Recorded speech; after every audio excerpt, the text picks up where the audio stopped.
Clarke from Thrive Physical Therapy and Wellness in Richmond, Virginia, and this is Strive to Thrive, your weekly podcast designed to help improve your health, increase your success, and help you thrive in life. My name is Cody. I'm a physical therapist here at Thrive Physical Therapy, and today we're going to be talking a little bit about fear of falling, or just fear kind of in general, and how it affects our motor patterns and how it affects our performance, especially. So this is a big topic for us for physical therapy. We deal a lot with motor training and performance-based movements and then how to get people exercising well and functional, but we also realize that one of the biggest impacts on that for people, especially when they've had a traumatic experience in the past, and that could be a fall, an injury, a car accident that's caused some kind of issue, is that we have to get people past the fear of movement first. And the fear of movement is called kinesiophobia. So that's the fancy term for it, which means I'm just afraid to move. Kinesiophobia can lead to a horrible cascade that can kind of really dramatically impact someone's life if not checked. And that's one of our biggest goals as physical therapists, is to stop that in its tracks and try to overcome that with people. Yeah. So I'll give you a quick example just to kind of set the stage for the conversation. So this is what we see all the time, is that someone will have tripped on something or experienced some sort of fall. Hopefully they didn't get hurt to anything real significant, but they fall. Well, then they become very fearful of falling. They don't want to have it happen again. And then they tend to adopt a very characteristic gait pattern. They tend to be a little wider, a little slower, and they start to move very, very much more tentative, much more sort of deliberate, much more stiff, much less fluidly.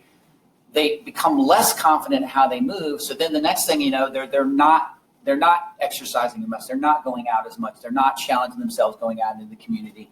And then that leads to a sort of a deconditioning cascade. And it doesn't necessarily help their health, right? And it affects their physical health, and it also affects mental health, because we're designed to be social human beings and be active. The more active we are, the longer we're going to be able to do that. So we see that all the time.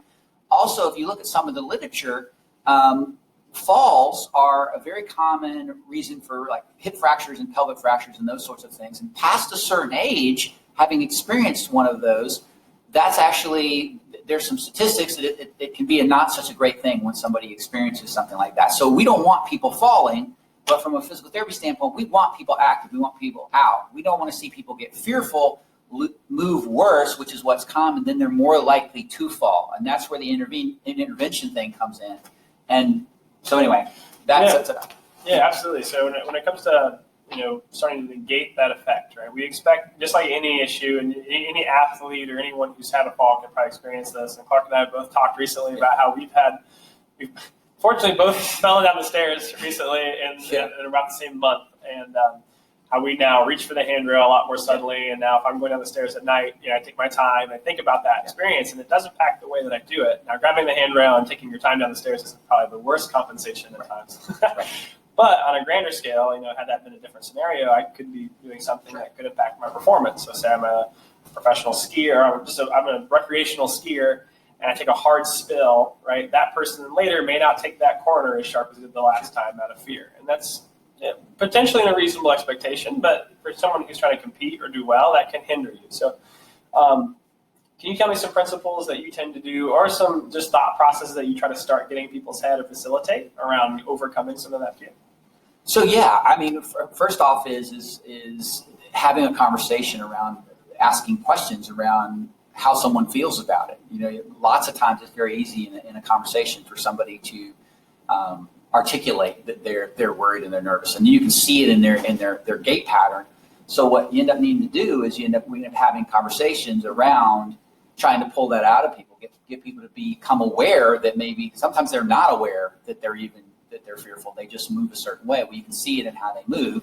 You can draw that out. You can draw that out by getting them to talk about it, and just start to explain to them how many times being fearful leads to moving very, very stiffly and very tentatively, which doesn't necessarily help their movement quality, and it doesn't make it less likely for them to fall, it makes it more likely to fall. So sometimes just reframing it a little bit in terms of they think tentative, stiff movement is better, and if you can help them see that moving fluidly and giving them some tools and some skills, that they are actually less likely to fall that way. So, Yeah. so some of it is just an education piece, and I think that's kind of where it starts for me anyway. It has to. I think you can't address the issue until the person can internally address the issue, or at least recognize that there is an issue.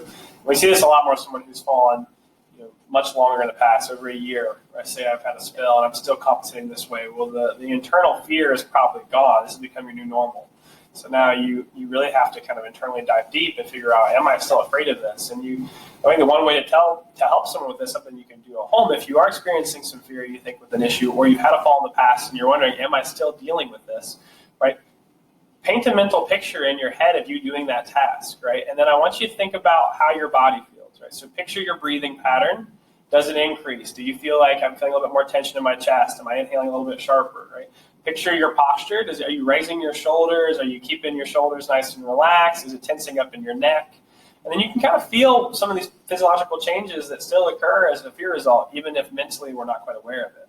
The physiological level changes still tend to occur just by thinking about a pretty strong fear-based scenario. And I think addressing those issues, and then also being able to get people to calm down those responses is really helpful. So if I want to fear itself is a chemical response, right? It happens in the brain.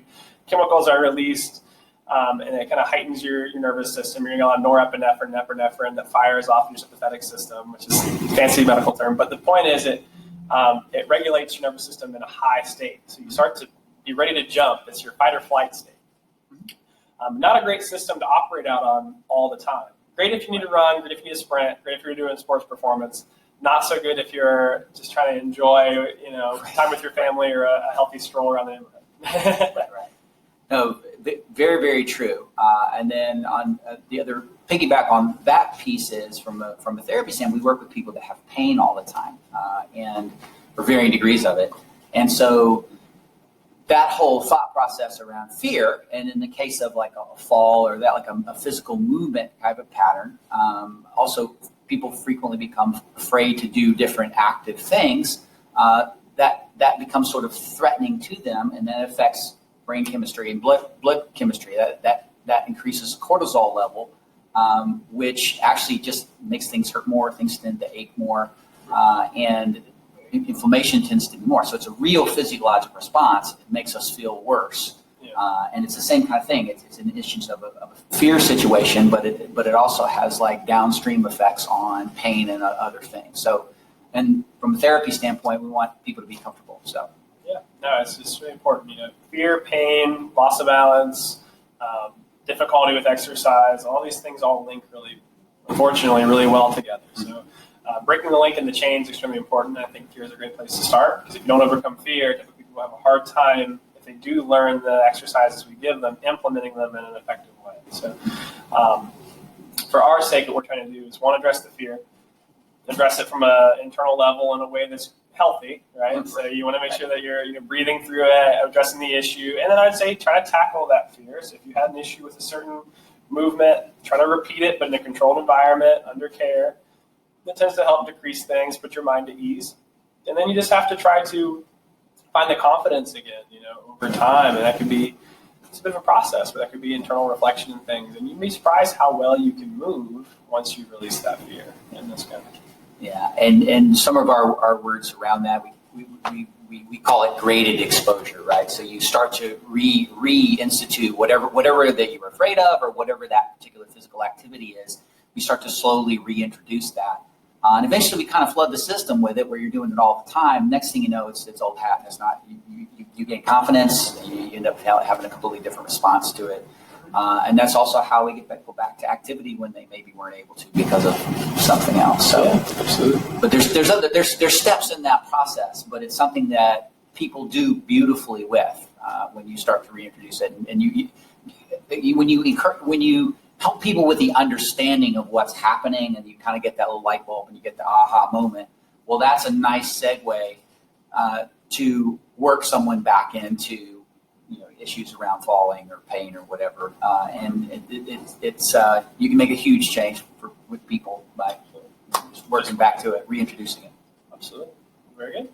Yeah, so I think when it comes to addressing fear, we have to be, as physical therapists, we have to be kind of aware of such a situation. We have to be resolute in our ability to try to help that specific part of the problem.